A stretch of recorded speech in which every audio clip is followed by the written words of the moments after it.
Here, let me get rid of this. There we go. There we go. All right. Yay, there's everybody. Good morning. Good morning, everybody. This is Jackie Calixte.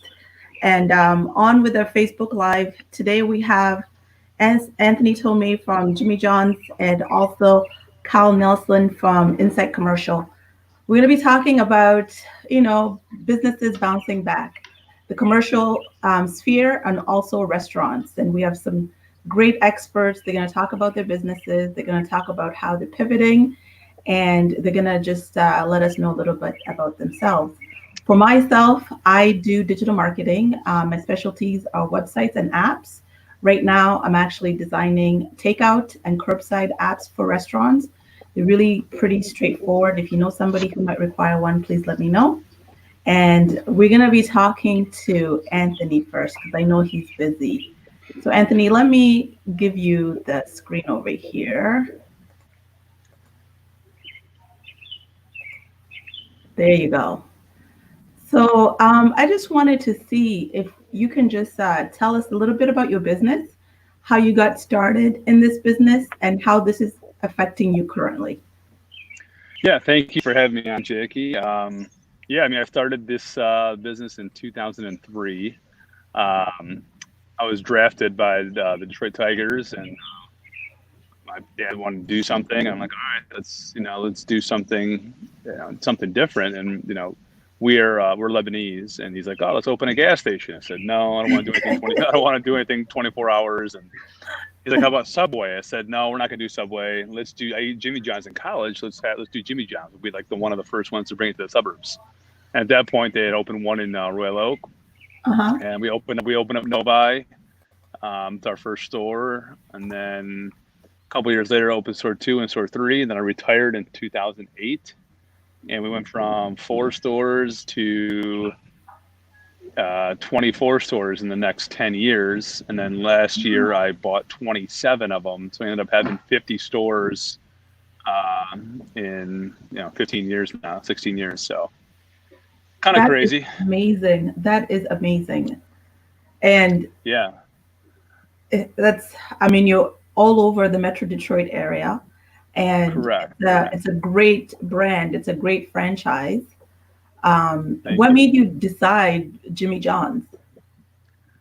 I just ate it. I ate it at school, at college, and I just really liked. It tasted good, and I was like, there isn't anything out here. And I knew they delivered, and I was like, man, this could be something cool. And there really wasn't much. And my family has no history in any type of restaurants or anything like that. My dad was a CPA a CFO for 30 years. My uncle, who was my partner, owned a landscaping company. Both, came here from Lebanon with nothing going on, no English, and they just kind of fixed it for themselves. And then I got my brother and sister, who are younger than me, involved as well eventually once they finished school. And we just kind of grew this thing to what it is today. And how is it working with family? It's not bad. A lot of people have horror stories of it. We all kind of know our role. Like, I kind of do everything, operations. I kind of run the whole thing. My brother does most of the finances.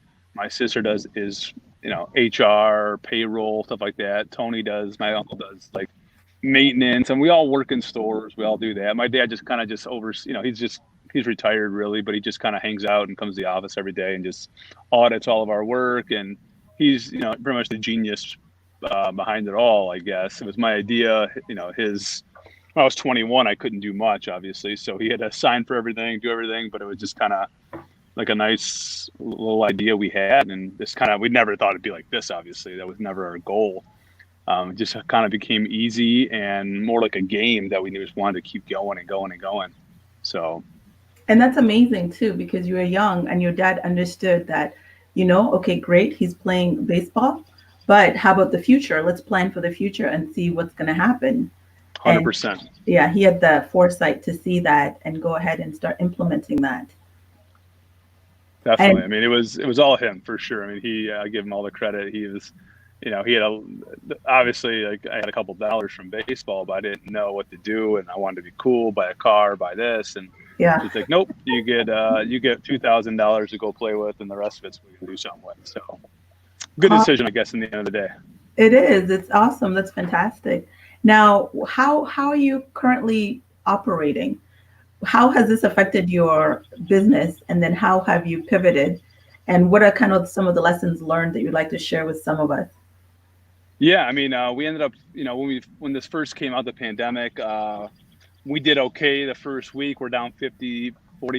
I was like, okay, we can handle this. We can wear this for a little bit and whatever. And once the governor announced that it was going to be stay in place, it went down about 75, 80% for 3 days straight. And that's enough. We're just not going to do this. A and B, I didn't want to, we had 700 employees almost. I figured the numbers, there'd at least be 10 people getting COVID. And I didn't want to shut down stores. So I just said, let's close down for a little bit. During that time, I was actually doing orders out of one store, me, my brother, and two other guys. We're doing okay, $9,000-10,000 a week, not even being open, just doing out of favors for people that wanted to send to hospitals or police stations or whatever the case. And then we opened up all stores May 6th, and we've done pretty well. The biggest thing is that our best stores are our worst stores now. Our best stores, Novi, Plymouth, downtown Detroit, Troy, where all the large corporate businesses are our worst stores now. Detroit was doing $3,000 or $4,000 a day in for lunch. Now it's doing $300 or $400 a day for lunch. It's a ghost town down there. Yeah, Southfield, Troy, and Detroit are really, really bad. And then now my best stores are South Lyon, New Hudson, Brighton, Clarkston, the most random places, and they're absolutely killing it. They're drive-through stores, and they're comping 30-40% a week. It's insane. Like the difference, it's crazy. And what's the I've key also thing learned there? Is it the drive-through? The drive-through, and I think those people in those areas are a little bit more well off, and they're all home. They're all working from home. Their families are home, and like our average tab is going up to like $30 a tab instead of $10, which would be our normal $10-11 when you come in, you buy a combo meal, right? Chipping a drink and a sub. Now everything in the drive-through is $30, and so it's really been crazy. And thankfully, we're making up. We were able to get the PPP money, which was huge, and to get our people back to work, pay the rent, pay the bills, and then just kind of recoup some of our revenue through that. So it's really, really a great thing that we ended up getting that. And we've learned that we don't necessarily need people in the store. You don't really need people to come into the store anymore. You really don't. I mean, we're going to allow that, but I'm sure a lot of people do like to come in and sit and do that. But I mean, we've established ourselves as, really quick, there's drive-throughs all around us, and we never have a line. And there's a reason. It's not because we're not as busy. It's just, we're just so much faster than everybody else. Like there's an Arby's and a Taco Bell across the street from my New Hudson store, and it looks like they're so busy. But I was stood outside one day, and there was 12 cars in our drive-through, and there was 10 cars in their drive-through, and we finished the 12 cars before they finished 6 cars. Wow. So it's just the speed that we do it with. It doesn't seem as busy for us. Our speed of service is just a little bit better, I feel like. And yeah, I mean, our guys are working hard. We lost 110 people through this. Right. So far, they lost 110 employees. But we've been decently efficient. We could definitely use some more, and we'd love to have some more people come on board with us. We're looking to grow, but we've become more efficient and better at what we do, I feel like, through this whole thing. That is amazing. And then you guys have a competitive advantage because you were kind of already set up for this. You had delivery, it was fast, you had a great online presence. Like you have some fantastic videos, by the way. I've gone through a gazillion Jimmy John's videos. And then you can order, right? You can order. Everything's online, and that's a big help, is not having to have helps in labor too. No register person, stuff like that. Everyone's kind of useful within the store at this point. Right. But yeah, I mean, I think that's kind of where we've been set up to do pretty well with this, is that we already deliver. We're quicker than like a DoorDash, Uber Eats, most of, as we have the people right there ready to go, and they're our employees, where the other apps, they don't really have they're getting tipped and taken care of no matter what happens. So, if they show up 45 minutes later, it's just what it is, where our people are kind of known for that. And we'll have our times where we're not as fast, obviously, but and that's where I kind of feel for a lot of restaurants is that we're made for this. That's And the most I'm thing. down, and Yeah. I'm still down 20-30%. I can only imagine what a regular nice sit down restaurant is doing, because I mean, if we're down in this, how are they even surviving this? And that's my one of my biggest concerns for these guys is that, yeah, you can do all the curbside you like, but the food quality is not as good because that's not what they're meant to do. They're not meant to have hot, fresh food right when they come out from the kitchen. Right. Where now it's going to take maybe it's prepared a little bit early so it's on time. And then you got another 15, 20 minutes till they pick up or they take it home. And then it's not going to end well for a lot of these people. And I hope to God they do. I mean, hopefully everything opens up next week and things get better for everybody. Because we hate to see anyone shut down, but it's going to be tough for a lot of these businesses for sure. It really is. And then for you are kind of made for this, because one of the key things is you said it's delivery, it's online, everything it's already in place. The procedures are all kind of set up beforehand. What do you think the biggest advantage for you guys? It's the delivery that has helped you kind of be where you're at right now? For sure. Okay. Delivery is huge. I mean, our drivers, people have been very, very gracious, and they've been tipping like crazy, like average $5 to $7 a delivery. So our people are getting happy. We're able to add drivers for quicker, better service. We do contactless. We leave it at the door. We'll ring the doorbell maybe and say, hey, or we call and say, hey, we're coming up right now. It's gone pretty well. And this is without any catering. Usually some of my 20 to 30% of my business is large catering. And some of my other stores my larger stores are way bigger, like 40, 50%. And we have no catering going on really at all. So this is all smaller orders going through. And so when those people do come back, even if it's only 40, 50% of the offices come back at full strength or half strength, I think we'll be in really good shape, because I'm down about 20, 25% average a week. I think I can make that up as soon as those people come back to work. So. That's great. I have some questions from a Facebook user here. What steps have you had to take to protect your employees and customers? Do you have a plan? Did you have to create a plan? And this is from Carter. Yes, we created a plan, but also Jimmy John's, we follow CDC rules, obviously. And Jimmy John's gave us a really nice outline of how to, during when we were kind of closed, on what to do. All of our people are wearing masks. Everybody's gloved up at all times. I'm actually installing right now the shields right above the register, the plexiglass shields. Right. We're going to put those in. I bought 100 gallons of hand sanitizer from Atwater Brewery, and we have those available for customers when they're able to come in. We're washing our hands. We have a protocol when every employee walks in. You have to check their temperature needs to be checked. If they have any symptoms, if anyone's left, they're gone out of state, but you've had to have 3 people.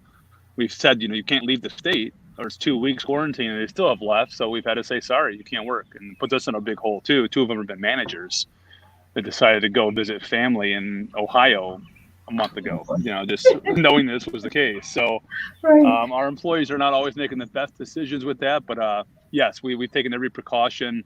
We're going to have, starting from Monday, we're going to have X's on the floor for people to come in. We're not allowing chips or cookies or drinks to be taken by the customer. We're going to hand them to them from behind the counter as well. Usually there's a display in the front of all Jimmy John's, and you kind of help yourself, and that's not going to be the case, just to kind of keep things nice and tidy. And thankfully, knock on wood, we haven't had any issues yet with anything, and everyone's been decently happy with it. And then and our employees feel safe. Yep. Dan's asking, do you see a comeback in those business areas, or do you see the shift in working from home negatively impacting your revenues? And this is to the fact that downtown Detroit was your biggest customers, but now because everyone's at home. Yeah. I mean, it definitely is impacting right now. I assume it's not going to come back 100%, and I'm okay with that. I'm gonna have to adjust on how I've done things, and but I do feel like people are going to come back. I mean, as much as everybody says, yeah, you can go work from home, everybody is still in a lease. They're still going to have to pay rent at a business office for at least for the short time. I mean, no one's like, I know for a fact from having 50 landlords and being a landlord myself,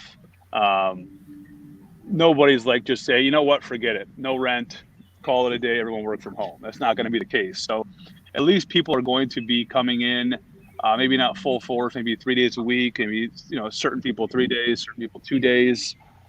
It's going to affect it for sure, but people are going to come back. And as much as people might like working from home, I mean, I don't know how people do it. I mean, it's all day, every day in the same spot. My kids are all over the place. I couldn't take it for 1 day.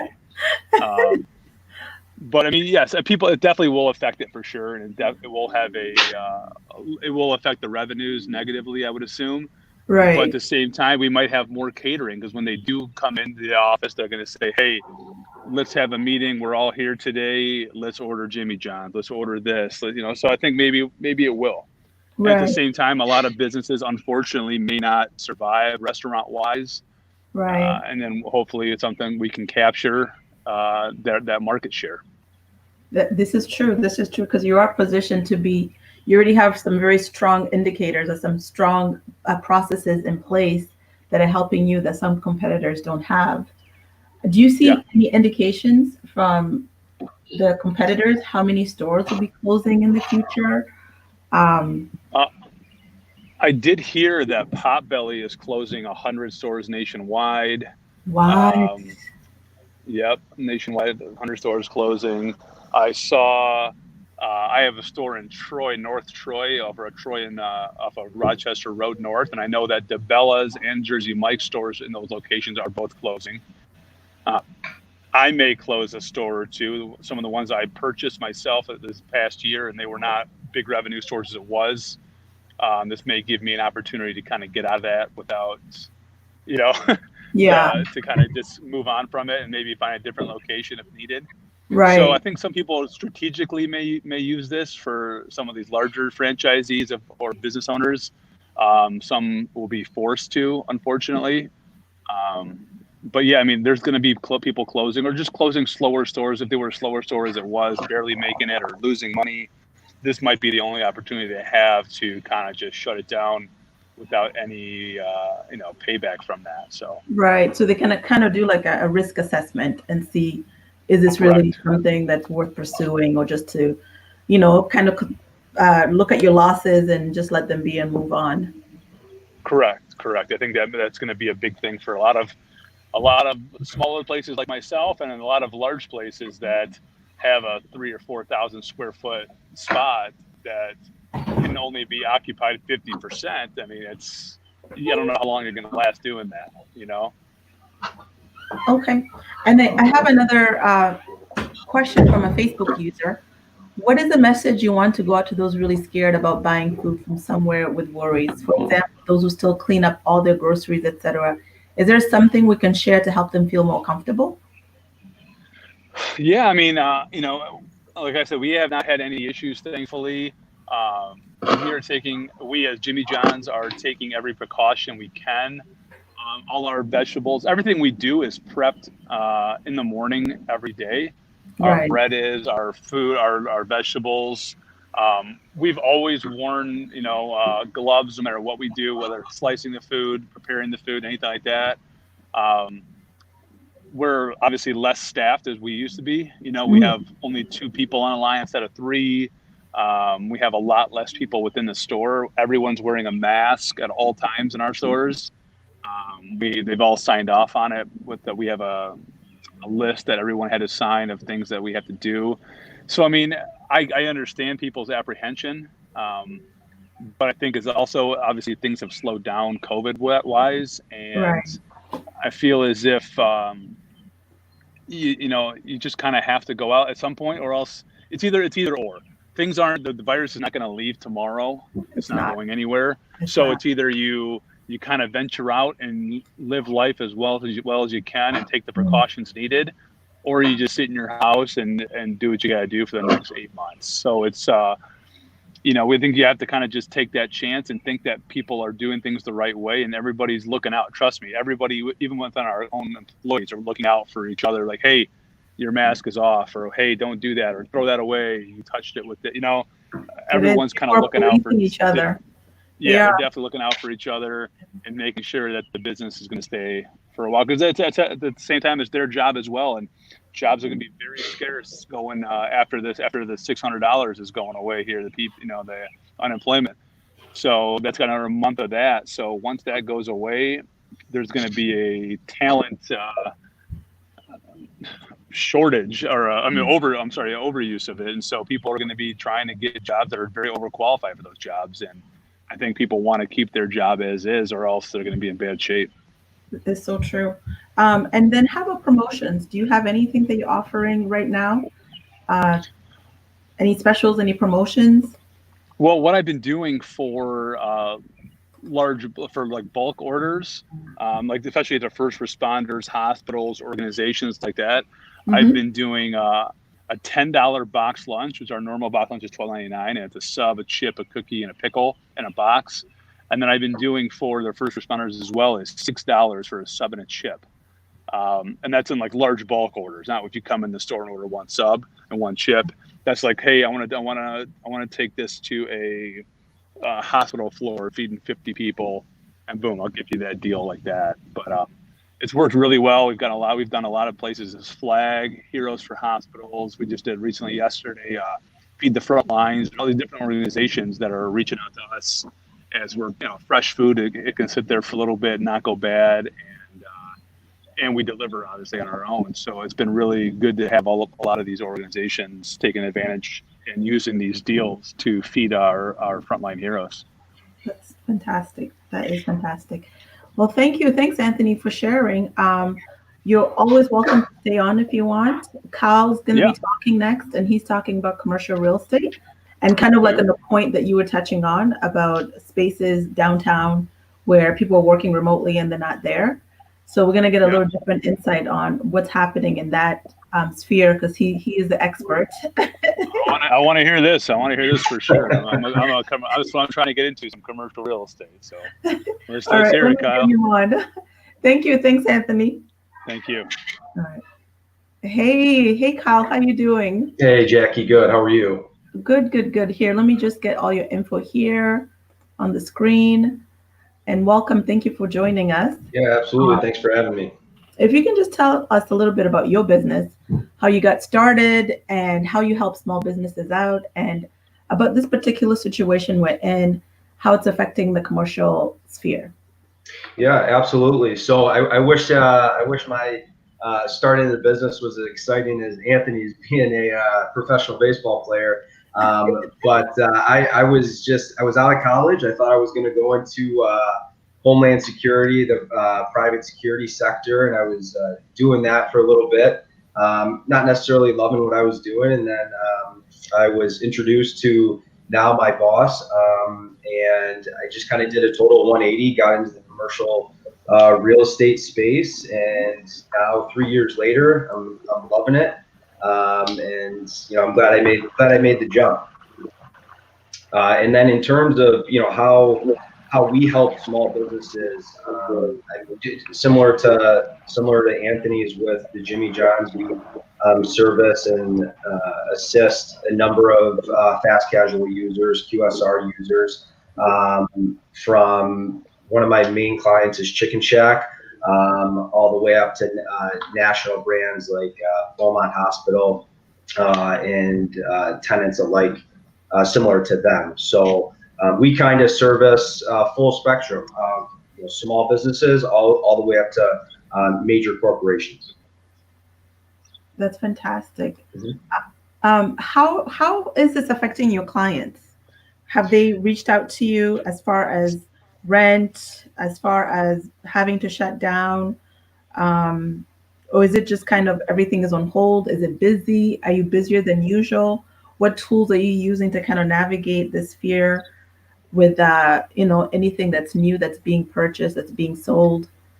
Right. So, I mean, for when the executive order, the stay-at-home was put in place, so late March there, we were shut down, I'd say, for probably 6 weeks. Once May rolled around, they necessarily didn't open up our business, so to speak, but the phone was starting to ring a little more. And all throughout that time, I was following up with my clients, following up with landlords that are our clients, and just kind of getting everyone's take, and because everyone has a different outlook depending on what position you're in.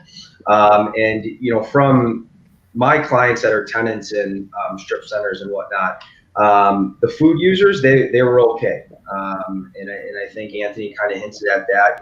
Things did slow down a little bit, but the ones that were set up the right way to be able to, get customers in and out real quick, get their product to the customer real quick, they saw actually success during these times, especially a lot of the drive-through clients.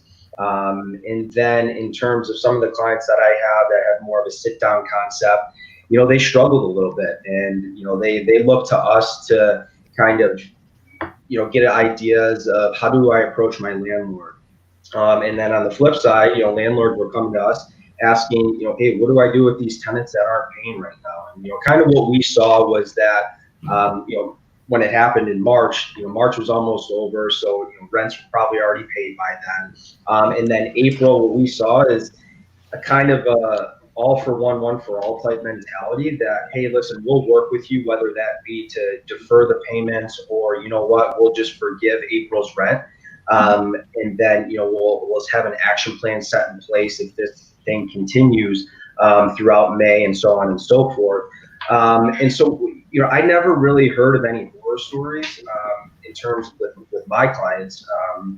And landlords and tenants kind of work together, and April, hey, we got through it together, and then May, really, we kind of saw an uptick here. So with us, it's kind of been business back to back to normal for the past month or so, and a lot of our clients, kind of the same way. Like I said, the larger clients, the sit down restaurants and whatnot, they've been struggling a little bit, but there is always ways around it, with the 50% capacities and, setting up a curbside and a carry out and stuff. So I think just really in the near future here, depending on how we open back up, it's really going to see how, what their game plan is going forward. I have a question from a Facebook user. What commercial property do you think will be highest in demand in the next 6 months to a year? Well, from a retail side, I think small spaces, spaces that are maximum 2,000 to 2,500 square feet. Reason being, the smaller space, less people that can be in there. And then I think overall, if you kind of put them all out on the table, you have retail, office, industrial.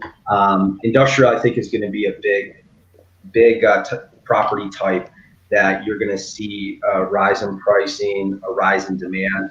And reason being there is, I think with the COVID-19 and coming from outside of our country, I think there's going to be a huge push for products to be made here, businesses to be operating here. So, and a lot of that is in manufacturing and distribution. So that's where I think you're going to see a huge uptick in the commercial real estate for sure. That's interesting. It's probably because when this hit, we just realized you don't even manufacture face masks in the US. Right, exactly. Yep. Oh, wow. Another user is asking, how can we support you best or get your name out there as a commercial realtor? Are there certain media sources or events help get more exposure through? Yeah, really how you can support me best.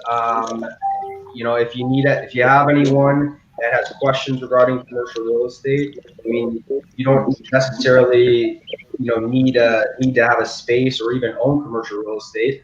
Obviously that would be great, and if you need assistance, we definitely can do that. But just, hey, if you know someone that's looking to get into commercial real estate, feel free to pass my name along, my contact information. And Anthony said he's interested in getting into commercial real estate. that's right. That's something that Anthony and I are going to have to talk about. Anthony has to reach out to you. Absolutely. And then, yeah, in terms of, media sources or types of events, I mean, it's kind of crazy. I was actually talking with some of my colleagues, and these are usually people that I see at these networking events, whether it's commercial broker specific or other events that are with business owners and whatnot. And those are kind of, gone away for right now. And it's interesting to see, if those will come back. I'm hopeful that they will. But I mean, we're on, and I personally am on all media outlets: Facebook, LinkedIn. You have our website, so that's really how we're still staying connected and getting out there.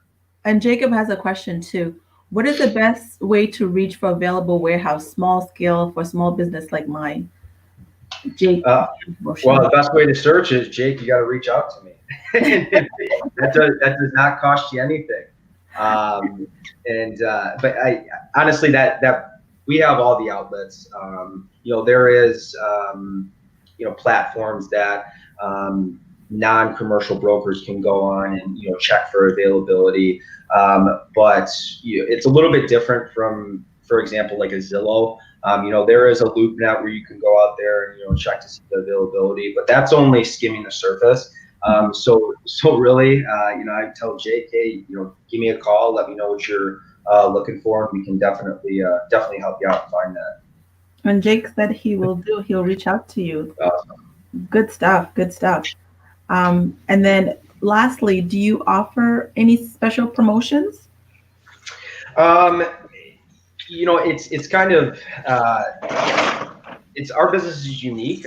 So, I mean, I was being serious when I said, if you reach out to me and if we represent you, whether it be on a tenant representation or buyer representation, that doesn't cost anyone anything. That's free. That always will be free. Pre-COVID, post-COVID, there's no cost there. And then in terms of, if you have a property owner coming to us that needs an evaluation on their property, that is something that we normally charge for.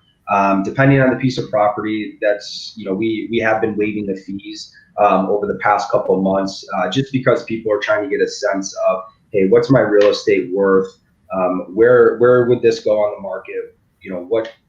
Where would it trade on the market? And usually there's a cost with that, but that is something that we have been waiving the past couple of months. So. That's fantastic. That's a great discussion. We're up on 30 minutes. And if you have any other information you'd like to share, please do. But it's been a great conversation with what you guys do about how you're pivoting and how business is going on. Maybe not as it was before, but it's still going on. I love how, there's opportunities, and yes, there's a lot of sadness and loss, but there's still opportunities and how it's pivoting too. And the big takeaway for me too, it's like for the restaurant area, it seems like drive-through is a big thing. And then yes. That's so amazing.